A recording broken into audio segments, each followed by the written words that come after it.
Hello friends, आज हम इस वाले वीडियो में माइक्रो फाइनेंस की एक कंपनी के बारे में बात करेंगे जिसका Q3 का रिजल्ट आया है। ठीक है, उस कंपनी का नाम है क्रेडिट एसेस ग्रामीण।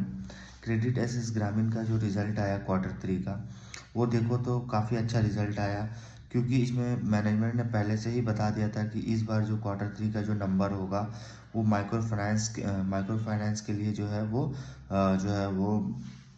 अच्छा नंबर होगा, क्योंकि उनका जो पूरे माइक्रो फाइनेंस में देखोगे कि जो भी उनका एसेट क्वालिटी का जो प्रॉब्लम था वो जा चुका था। ठीक है, उनका जो पार का जो नंबर था, पार एक्सीलरेशन का जो नंबर था वो धीरे धीरे रिड्यूस हो रहा था, जिससे एसेट क्वालिटी जो है वो इम्प्रूव हो रहा था। ठीक है, देन उनका पॉप का नंबर जो है वो इम्प्रूव हो रहा था। ठीक है, कलेक्शन एफिशिएंसी बेटर हो रहा था। ठीक है, देन डिसबर्समेंट जो है वो जो है इंक्रीज हो रहा था। तो ये सब जो है कुछ की मैट्रिक्स जो है वो माइक्रो फाइनेंस साइकिल्स में ये जो है वो बता रहे थे कि इनका जो साइकिल जो था, जो वर्स्ट परफॉर्मेंस था वो जा चुका था। अब जो आने वाला जो टाइम, जो इनका Q3 एंड Q4 जो होगा, उसमें जो है कंपनी जो है ग्रोथ की बातें करेंगे, और ग्रोथ जो है कंपनी में आस्ते आस्ते वापस आएगा। ठीक है, और इसमें देखो तो क्रेडिट एसेस ग्रामीण का सबसे एक्चुअली अगर आप मेन पार्ट देखोगे तो सबसे ज़्यादा जो है उनका रेवेन्यू, उनका जो बिजनेस जो है वो कर्नाटक से होता था।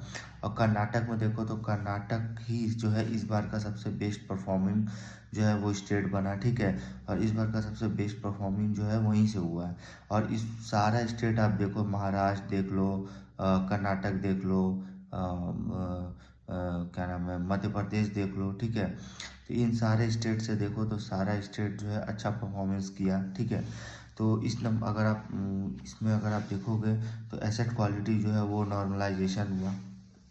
एसेट क्वालिटी नॉर्मल होने से जो है इनका जो एसेट क्वालिटी नॉर्मल होने से इनका जो परफॉर्मेंस जो था वो जो है और बेटर हो गया पहले से। इनका जो है माइक्रो फाइनेंस का जो साइकिल जो है वो अप ट्रेंड की ओर जा रहा है। ठीक है, देन इनका AUM जो है वो इंक्रीज हुआ है 7.1% से YOY लेवल पे। पहले जो लास्ट ईयर जो था वो 24,810 करोड़ था, जो इंक्रीज होकर 26,566 करोड़ हो गया। ठीक है, देन कंपनी का आप डिसबर्समेंट देखोगे वो भी इंक्रीज हुआ है, वो 13.4% से इंक्रीज हुआ YOY लेवल पे। देन अगर आप इनका बॉर्वर एडिशन देखोगे वो 2 लाख जो है न्यू बॉर्वर इन्होंने एडिशन किया है। देन इनका पार जीरो का नंबर देखो, पार जीरो प्लस का, तो वो डिक्रीज हुआ है, जो 4.7 से जो 4.7% था Q2 में, वो रिड्यूस होके 4.4% हो गया है। ठीक है, Q3 में। देन इनका आप देखोगे ब्रांचेस तो इन्होंने टोटल मतलब 7 to 8% जो है YOY लेवल पे इन्होंने ब्रांच जो है वो ऐड किया है। जो लास्ट ईयर मतलब अगर आप देखो तो 2059 था, वो इंक्रीज होके 2222 ब्रांच हो गया, मतलब 2059 से 2222 ब्रांच जो है इन्होंने एडिशन किया है। देन अगर आप इनका एम्प्लॉय बेस देखो वो भी ग्रो किया है, वो 12% से ग्रो किया है। देन इनका कलेक्शन एफिशिएंसी देखोगे तो 95% से जो है वो इम्प्रूव्ड हुआ है। कलेक्शन एफिशिएंसी जो है वो इम्प्रूव्ड हुआ है। जो इस बार का जो नंबर था दिसंबर में वो 95% था, और लास्ट आप सितंबर में देखो, लास्ट क्वार्टर में तो 94.5% था, तो वहाँ से इंक्रीज हुआ है एंड काफ़ी इम्प्रूव भी हुआ है। ठीक है, देन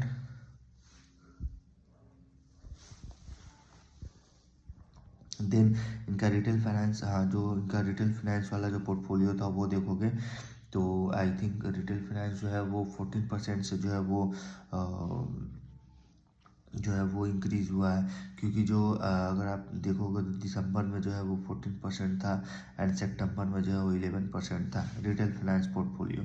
देन इनका टोटल इनकम देखोगे वो 7.9% से इंक्रीज हुआ है। ठीक है, 1.149 करोड़ हो गया है टोटल इनकम। देन प्रोविज़न इनका देखोगे वो भी इंक्रीज हुआ, 9.2% YOY लेवल पे इंक्रीज हुआ है। प्रॉफिट बिफोर टैक्स देखो वो 162% का नंबर, मतलब 162% से ग्रो किया है, 162% से YOY लेवल पे। और इनका पैट जो है वो 153% से ग्रो हुआ है। ठीक है, पैट जो ग्रो हुआ है वो 153% से जो है वो ग्रो हुआ है। देन इनका ROE का नंबर देखो, वो जो है ROA जो है वो 3.5% एंड ROE जो है वो 13.8% है। तो ये जो है ROA एंड ROE जो है वो लगातार इंक्रीज हो रहा है। और किसी भी बिजनेस में हमने बताया है कि आप बिजनेस में सारा कुछ की मैट्रिक्स देखने के बाद अगर आप ROE का नंबर देखते हो, अगर वो ऊपर की तरफ जा रहा है मतलब बिजनेस में कोई प्रॉब्लम नहीं है, ठीक है। तो हमेशा याद रखना ROE का जो नंबर है वो हमेशा अप ट्रेंड होना चाहिए, हमेशा ऊपर की तरफ जाना चाहिए, ठीक है। ये पूरे बिजनेस को बताता है कि उसमें कोई भी प्रॉब्लम नहीं है, ठीक है। देन उसके बाद अगर आप पार का अगर आप देखोगे क्रेडिट कॉस्ट में अगर रिडक्शन मतलब जो न्यू पार जो है उसमें देखोगे जो क्रेडिट कार्ड का जो रिडक्शन हुआ वो हुआ, जो क्रेडिट कार्ड नहीं क्रेडिट कॉस्ट वो रिडक्शन जो हुआ 54% वाई लेवल पे जो है वो रिडक्शन हुआ है, ठीक है। देन इनका GNPA एंड NNPA जो देखोगे प्रीडोमिनेटली मेजर देखो 60+ DPD में जो है 4.04% एंड NNPA जो है 1.36%, ठीक है। देन उसमें पार अगर 90+ देखोगे तो 2.9% है। देन इनका लिक्विडिटी देखो तो रॉबस्ट लिक्विडिटी है, जो 2400 करोड़ का इनके पास कैश है, कैश 2400 करोड़ का जो है इनका कैश इनको पास है, रॉबस्ट लिक्विडिटी, ठीक है। देन इनका जो कैश इक्विवेलेंट एंड इन्वेस्टमेंट देखोगे तो वो 8.4% टू द टोटल एसेट है। देन इनके आप ये तो रहा उनका नंबर, ठीक है। आप नंबर देखो तो सारा नंबर एंड सारा की मैट्रिक जो है वो अब ट्रेंड की ओर जा रहा है। और कंपनी के मैनेजमेंट जो है यही बता रहे हैं कि जो भी प्रॉब्लम था वो जा चुका है, अब जो है इनका जो परफॉर्मेंस होगा वो काफ़ी अच्छा परफॉर्मेंस होगा एंड काफ़ी स्ट्रेंथ होगा, ठीक है। देन इन्होंने बताया है कि सारा जो नॉर्मलाइजेशन हो गया एसेट क्वालिटी का ट्रेंड जो है ऊपर की तरफ जा रहा है एंड जो इनका ऑपरेटिंग जो है और उनका जो अक्रॉस जो मतलब पार 15 जो है वो डिक्लाइन हो रहा है, ठीक है। पार 15 जो है वो अक्रॉस डिक्लाइन हो रहा है, मतलब कई स्टेट में देखोगे जैसे आपका कर्नाटक देख लो, महाराष्ट्र देख लो, ठीक है, एंड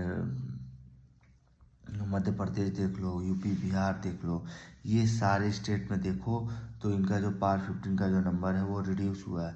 और यही बताता है कि रिड्यूस होना मतलब उनका एसेट क्वालिटी बेटर हुआ, जो इनका कलेक्शन एफिशिएंसी था वो बेटर हुआ है, ठीक है। तो नंबर जो आया है, नंबर सबसे अच्छा नंबर आया है क्रेडिट एसेस ग्रामीण का।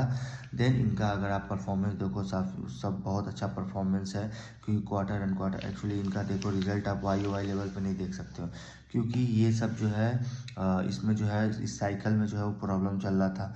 प्रॉब्लम जो है वो धीरे धीरे आस्ते वो ठीक होता है। इसलिए इनका रिजल्ट अगर आप देखो तो month on month and quarter अगर आप देखोगे तो आपको समझ में आएगा, ठीक है। क्योंकि इनका सारा कुछ जो भी प्रॉब्लम चल रहा था वो ठीक हो चुका है।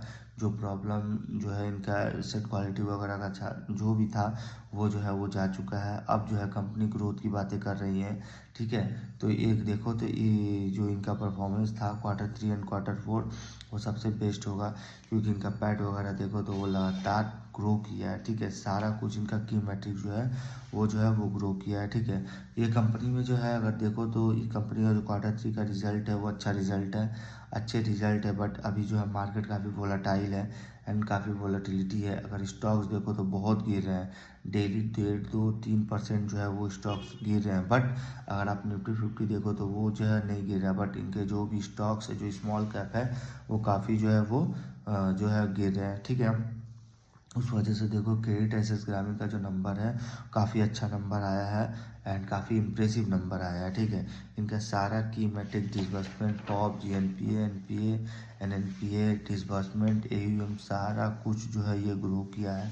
नेटवर्क इन्होंने ब्रांच जो है वो एडिशन किया है, ब्रांच में कितना ब्रांच एडिशन करने के बाद जो इनका कलेक्शन एफिशिएंसी जो था 95% वो इंक्रीज़ हुआ है, जो इम्प्रूव होकर 94% था, ठीक है। 94% मतलब सितंबर मंथ में था, ठीक है। तो इस बिज़नेस जो है ये बिज़नेस में कोई बाई एंड सेल रिकमेंडेशन नहीं है, ये जो है वीडियो हम एजुकेशनल पर्पज़ के लिए बना रहे हैं। और इसका जो है Q3 का रिज़ल्ट आया था जो हमने डिस्कस कर दिया, तो रिज़ल्ट अच्छा है। जो है कंपनी भी अच्छी है। माइक्रो फाइनेंस साइकिल में जो देखो, तो आप अगर प्ले करना चाहते हैं तो उसमें आप ये सब कंपनी देख सकते हो, ठीक है। क्योंकि ये जो सब कंपनी है, इनका एसेट क्वालिटी, डिसबर्समेंट, इनका ब्रांच नेटवर्क, सारा कुछ जो है वो इनका नंबर जो है पॉजिटिव में है, ठीक है। तो ये सारा की मैट्रिक जो है वो पॉजिटिव में है, कंपनी अच्छी है। तो ये कंपनी जो है, इनका Q3 का जो रिज़ल्ट आया जो हमने बता दिया, तो इनका सारा कुछ की मैट्रिक्स अच्छा है। देन आगे जो है और भी मतलब इनके जो पीयर्स ग्रुप है उनके बारे में जो है वो देखेंगे। अभी आस्ते आस्ते रिजल्ट आ रहा है। देन इसका रिजल्ट जो काफ़ी इम्प्रेसिव था, एंड इनका जो जो मैनेजमेंट जो है वो काफ़ी अच्छे काम कर रहा है, ठीक है। तो इस वीडियो में देखो यहीं तक रखते हैं, तब तक के लिए गुड बाय।